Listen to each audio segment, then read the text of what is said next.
Това може би ви прилича на често срещано междублоково пространство в София. Всъщност става въпрос за останките на най-голямата досега известна вила Рустика, т.е. селска вила край антична Сердика, която датира от 3 век след Христа.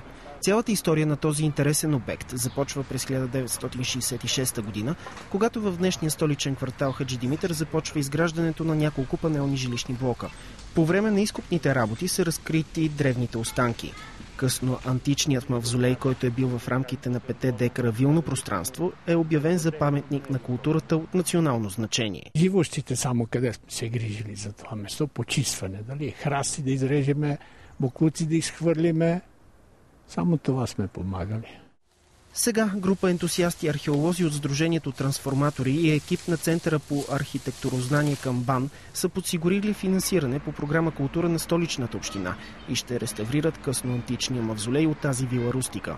Според археолозите той е изключително ценен, защото представя информация за края на езическите времена и култа към мъртвите в края на 3-4 век след Христа.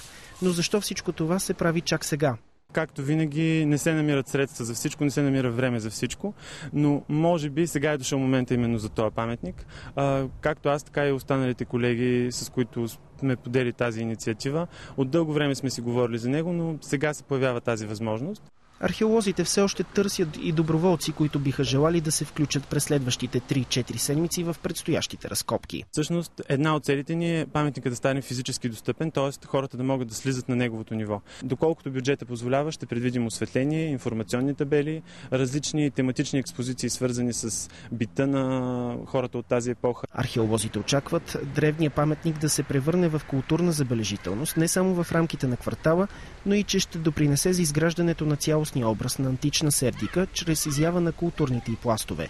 За ТV7 Мерим Тенев.